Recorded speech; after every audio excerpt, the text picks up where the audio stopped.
Kalau kamu selama ini sudah merasa melakukan pola hidup sehat, jaga makan, olahraga, tapi ketika sehari-hari atau mungkin cek lab, kok hasilnya masih nggak baik ya? Tekanan darahnya masih cenderung tinggi, kemudian kolesterol tinggi, badan gampang capek, kemudian sering pusing. Nah, ini sebenarnya terjadi karena ada suatu masalah di dalam tubuhmu yang namanya adalah peradangan. Jadi, kali ini saya akan share makanan-makanan yang bisa menyebabkan peradangan di dalam tubuhmu dan selama ini mungkin tidak kamu sadari. Apa saja? Simak setelah yang satu ini.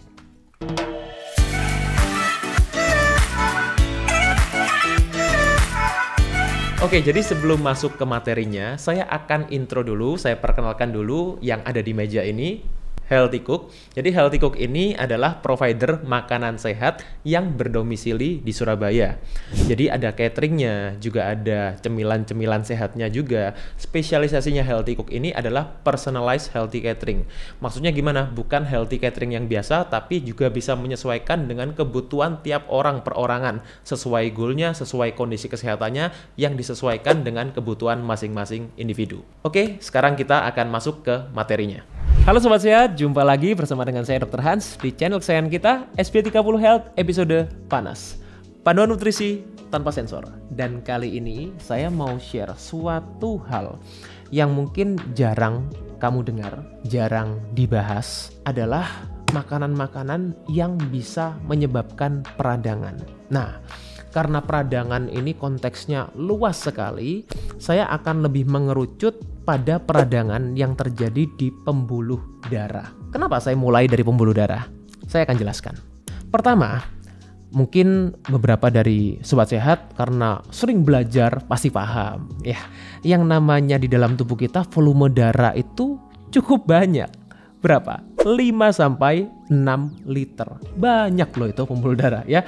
Kalau kita transfusi atau mungkin donor darah itu 5-6 liter itu banyak sekali kebutuhannya. Sedangkan mungkin kita juga sering dengar tubuh kita itu 50-60% isinya adalah cairan, bukan air. Artinya apa? Di dalamnya juga ada darah di dalam cairan ini. Jadi yang namanya cairan tubuh itu isinya macam-macam. Bukan cuma air ya, bahkan yang paling tinggi adalah elektrolit, kemudian darah, kemudian juga cairan intrasel dan lain-lain. Jadi darah itu termasuk di dalam 50-60% cairan dalam tubuh kita. Itu ya. Jadi segitu pentingnya kita memperhatikan kesehatan darah kita. And by the way, kalau kita mau berbicara mengenai 3 penyakit terbesar, kita ambillah di Indonesia. Ya. Berdasarkan statistik yang bisa kalian lihat datanya di sini, 3 penyakit terbesar adalah yang pertama, stroke. Yang kedua, penyakit jantung yang berhubungan dengan segala macam jantung. Yang ketiga adalah diabetes. Dan ketiganya ini berhubungan dengan, pembuluh darah. Kok bisa? Stroke, ya itu penyumbatan pembuluh darah di otak. Ya, jantung udah jelas, it's obvious. Masalahnya adalah karena pembuluh darah di jantung. Ya, katup jantung dan lain-lain, tapi semuanya berhubungan dengan pembuluh darah. Diabetes, apa berhubungan dengan pembuluh darah? Masalahnya apa kalau diabetes selama ini? Ya, gula darah. Kemudian juga dengan insulin. Kalau kita cek insulin itu adalah apa? Hormon. Ya, itu juga adalah suatu komunikator di dalam darah kita. Ya, lewatnya lewat mana? Lewat pembuluh darah juga. Jadi begitu pentingnya kita memperhatikan kesehatan darah kita, ya, pembuluh darah kita, karena pembuluh itu kan jalannya untuk kita bisa mengalirkan darah. Kalau ada masalah di sana, entah itu robek, entah itu tersumbat, entah itu mengalami pembuluh darahnya elastisitasnya mengalami suatu penurunan. Nah, inilah yang menyebabkan banyak sekali masalah-masalah. Itu kan? Ya, oke. Nah, jadi kalau kita berbicara akar masalah dari suatu penyakit, itu salah satunya ya, yang terbesar adalah peradangan tadi itu. Jadi mungkin kalau Sobat Sehat sering mendengar penyakit-penyakit yang belakangnya itis gitu. Contohnya sinusitis, osteoartritis, kemudian rheumatoid arthritis, bronkitis, anything. Ya, yang namanya itis itu adalah artinya peradangan gitu. Nah, peradangan itu kan juga macam-macam gitu. Yang kita bagi dua besar adalah peradangan akut dan peradangan kronis. Yang mana yang lebih berbahaya, Dok? Nggak bisa dilihat dari situ. Ya, karena akut dan kronis ini adalah masa berlangsungnya peradangan itu. Jadi tidak menentukan seberapa bahayanya peradangan, tapi kita menentukan lama berlangsungnya. Tentunya gini, ketika kita mungkin bandingkan dampaknya lebih besar yang mana, sebetulnya yang paling banyak dari penyakit-penyakit yang tadi saya sebutkan itu adalah peradangan kronis yang lebih berbahaya. Karena apa? Karena kalau kronis itu seringkali paparannya itu kecil tapi berlangsungnya lama, jadi ibaratnya nggak berasa. Itu sebabnya kenapa penyakit jantung seringkali disebut sebagai silent killer. Yes, karena apa? Karena yang terjadi kerusakannya itu kecil, tidak terasa, tapi waktunya lama gitu, makanya disebut silent killer gitu ya. Nah, beberapa tanda peradangan saya rasa buat mungkin teman-teman sejawat atau mungkin teman-teman yang mungkin pernah belajar di bangku sekolah pernah dengar pasti yang namanya tanda radang itu ada 5. Kenapa ini penting? Karena ini juga nanti akan berhubungan terhadap apa yang mau saya bahas selanjutnya untuk di pembuluh darah kita. Tanda radang itu ada 5 ya, simple aja. Yang pertama adalah rubor, kalor, tumor, dolor, fungsiolesa ya. Nah, ini sebagai pengetahuan yang sangat penting sebetulnya, basic tapi sangat penting. Karena apa? Karena begitu kita mengalami salah satu atau salah 2, salah 3 gitu ya dari antara yang saya sebutkan ini, itu artinya kita mengalami peradangan. Sesimpel itu. Kan banyak nih orang yang tanya sama saya, gimana caranya saya tahu dok kalau saya mengalami peradangan? Nah ini saya kasih tahu tandanya. Kalau kalian mengalami 5 tanda ini, artinya kalian mengalami peradangan. Nah kita bahas satu persatu secara singkat aja. Rubor itu apa sih? Rubor itu kemerahan. Kalau kita dipukul, ini ya, dipukul. Nah, kalau sampai menimbulkan ada bekas merah, nah itu artinya kita mengalami peradangan. Tapi ini peradangan yang akut, itu ya. Jadi waktunya sebentar. Kemudian kalor, terjadi perubahan suhu yang meningkatnya panas. Itu makanya kalau kita demam, nah itu adalah tanda radang. Karena apa? Karena kita demam, mengalami peningkatan suhu. Kalor, tumor, pembengkakan. Tumor apapun ya, ini kita bukan bicara tumor ganas, tumor jinak, enggak. Segala macam pembengkakan itu adalah mengartikan ada suatu peradangan di dalam tubuh kita. Gitu. Misalnya kita memar, gitu, kita habis kebentur, terjadi benjolan itu. Nah, itu juga tumor namanya ya. Itu juga artinya tanda radang. Dolor, apa? Nyeri. Nah, itu udah very common ya. I think it's very common, semua mungkin sudah paham. Oh, kalau ada nyeri ya berarti ada peradangan. Dan fungsiolesa, hilangnya atau menurunnya fungsi. Kita terjadi fraktur, trauma ya. Mungkin patah tulang dan lain-lain. Kehilangan fungsi secara sementara meskipun. Nah, itu pun juga mengartikan adanya peradangan dalam tubuh kita ya. Udah paham ya sekarang ya. Jadi kalau ada peradangan itu tanda-tandanya. Ketika saya membawa peradangan ini ke pembuluh darah, konteks pembuluh darah, tentunya tidak semuanya kita alami. Karena apa? Karena mungkin tubuh kita nggak bisa merasakan panasnya di pembuluh darah. Kita nggak bisa mengalami mungkin adanya, kita nggak bisa melihat ada kemerahan. Nah, tapi kita bisa melihat tanda-tanda yang lain. Tanda-tandanya apa dok kalau peradangan pembuluh darah? Saya yakin buat sobat sehat sudah kerap mendengar yang namanya kolesterol. Nah, kolesterol ini adalah salah satu tanda adanya peradangan di pembuluh darah kita. Loh kok bisa dok? Saya sudah pernah bahas di video saya sebelumnya, saya sampai lupa video yang mana ya. Intinya gini, ketika ada peradangan atau luka di pembuluh darah kita, kolesterol itu sifatnya adalah sebagai plester. Semakin banyak luka, semakin banyak plester. Artinya apa? Ya, kolesterol inilah yang akan menyebabkan suatu sumbatan ya, karena banyaknya luka-luka yang kita buat. Tapi selama ini fokus kita kemana? Oh ya, yang salah kolesterolnya. Kita tidak pernah berpikir kenapa sih kolesterol kok sampai ke sana?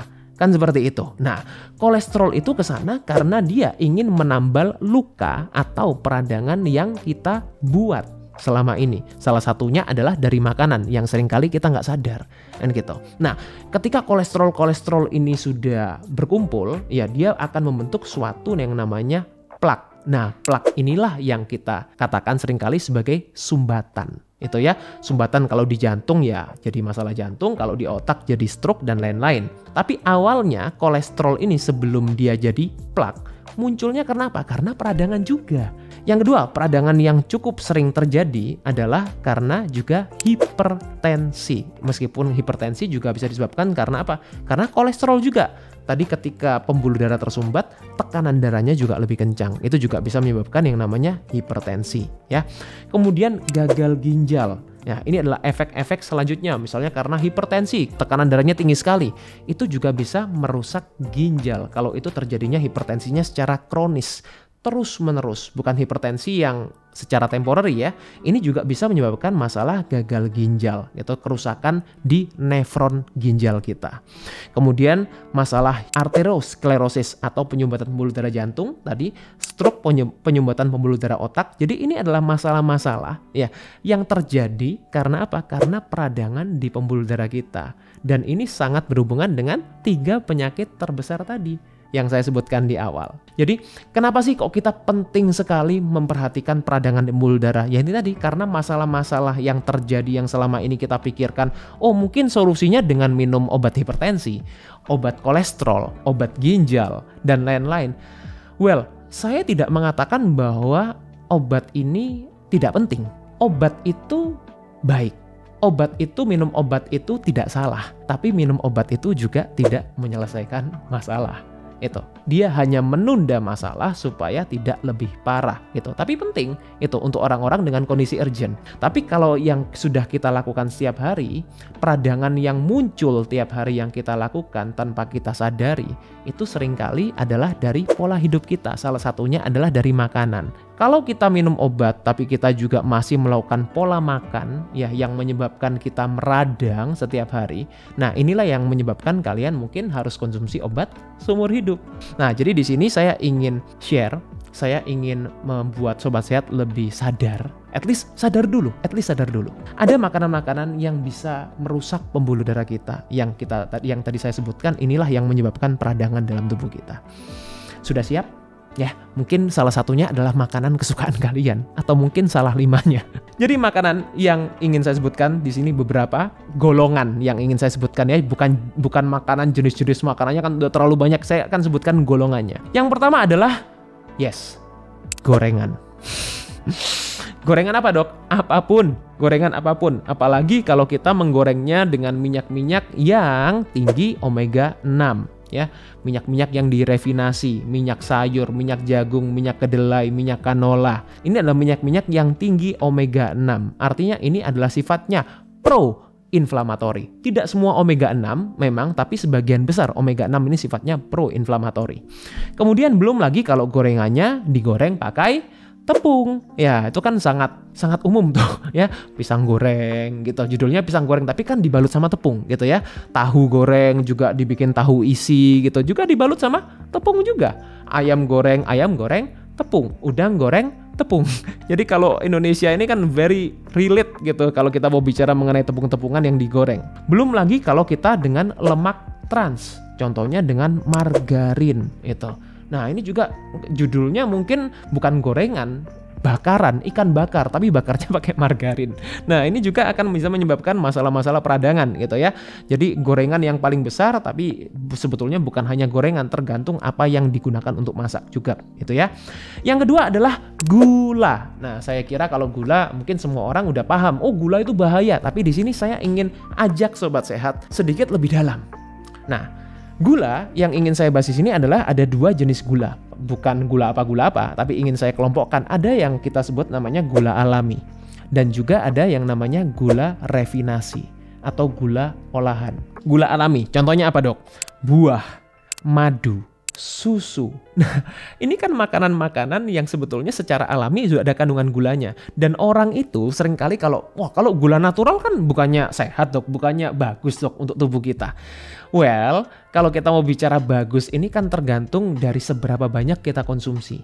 Dan ini akumulasi, bukan cuma kita maksimal makan buah apel, makan buah pisang sehari berapa, enggak seperti itu. Karena yang namanya gula itu kan terkandungnya bukan hanya di satu makanan. Banyak karbohidrat lain itu kan ketika di dalam tubuh kita juga akan dipecah menjadi gula. Itu sebabnya kalau kita konsumsi gula-gula alami, entah itu dari buah, dari madu, dari susu, saya tidak mengatakan bahwa buah nggak sehat, bukan itu poinnya. Tapi kita perlu tahu bahwa di dalam buah itu ada kandungan gula yang perlu kita perhitungkan. Kok ribet, Dok? Iya, memang ribet. Ya, jadi kalau kita mau hidup sehat, itu memang kita tidak bisa semuanya di oversimplified, nggak bisa di oversimplifikasi. Tapi kita perlu paham konsepnya itu ya. Kemudian gula refinasi. Contohnya gula pasir, sirup, dextrose, maltodextrin itu. Nah, ini gula-gula yang dibuat. Nah, it's even worse ya. I don't think I need to explain it further ya, karena itu sudah jelas. Mungkin sobat sehat udah paham lah, apalagi yang sudah rutin nih nonton SB30 Health ya. Efeknya apa sih, Dok? Kalau kita konsumsi gula itu, nah gula ini bisa meningkatkan insulin. Karena apa? Insulin dibutuhkan tubuh kita untuk menekan gula darah. Dan ketika insulin kita picu terus-menerus, inilah yang menyebabkan kondisi yang namanya hiperinsulinemia. Dan inilah yang akan menyebabkan peradangan. Kemudian, apalagi Dok? Nomor 3 yang menyebabkan peradangan. Bahan makanan sintetis atau artificial. Artificial yang apa? Anything, apapun. Entah itu perisa sintetis, pengawet, pengempuk, pemutih. Ayo sebutin, apalagi nih? Tulis di kolom komen, apalagi itu ya. Nah, semuanya itu akan mengganggu liver kita, yaitu menyebabkan peradangan terutama di organ liver kita. Yang nanti ujung-ujungnya ya pembuluh darah juga efeknya gitu ya. Kemudian gluten.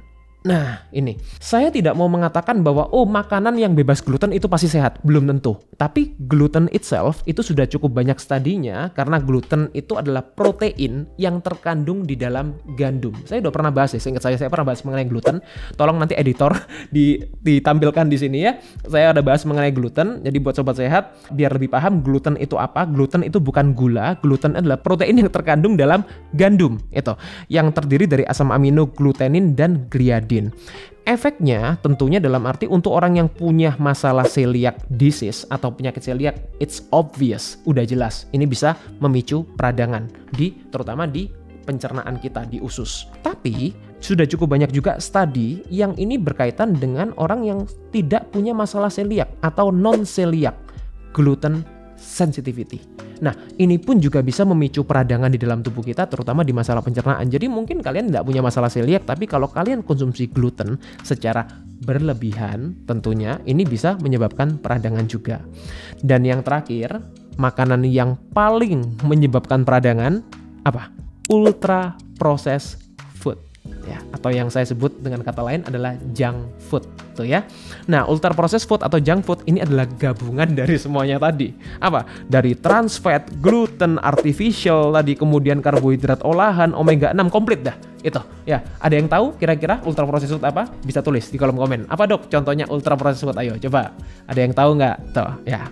Nah, sekarang jadi cara membersihkannya gimana, Dok? Cara membersihkan pembuluh. Anggaplah mungkin saya udah terlanjur, Dok, saya udah terlanjur makan makanan seperti ini, saya udah makanan sehari-hari saya seperti itu. Sekarang cara membersihkannya gimana? Nah, tidak ada kata terlambat untuk bertobat ya, gitu. Jadi cara membersihkannya saya akan berikan 3 tips singkat nih buat sobat sehat. Yang pertama, sudah tahu dong, saya adalah penggemar puasa ya. Jadi sobat sehat yang udah sering nonton, saya selalu menganjurkan puasa. Salah satu puasa yang mungkin cukup terkenal adalah puasa berjangka atau intermittent fasting. Waktunya berapa lama? Waktunya ya kita sesuaikan dengan kapasitas atau kemampuan kita masing-masing. Jangan nggak perlu langsung panjang, tapi kita bertahap saja. Kita lakukan ya mulai dari 12 jam, 14 jam, 16 jam, perlahan saja, perlahan. Dan yang paling penting dari puasa adalah apa? Apa yang kamu makan ketika berbuka puasa. Itu yang paling penting gitu ya. Jadi jangan cuma puasa doang, tapi makanya kemudian ngaco juga. Yang kedua adalah olahraga. Nah, olahraga ini sangat baik untuk kesehatan pembuluh darah kita.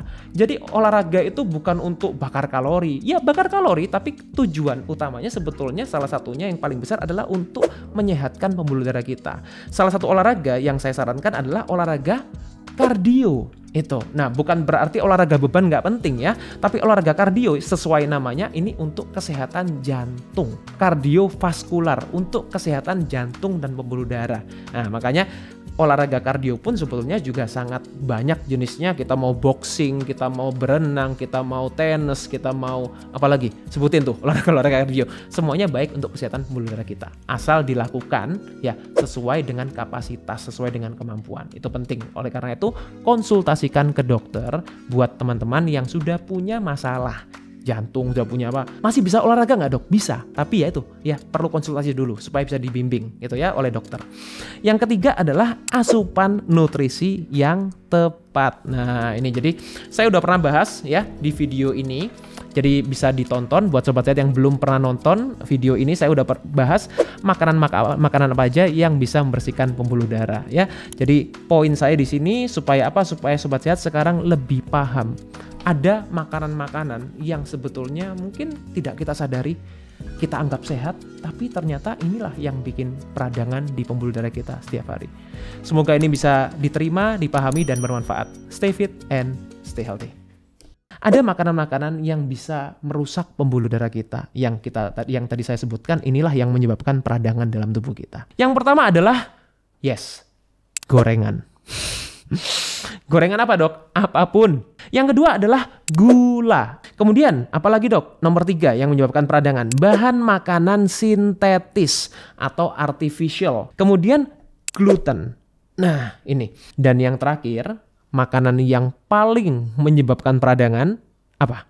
Ultra processed food ya, atau yang saya sebut dengan kata lain adalah junk food tuh ya.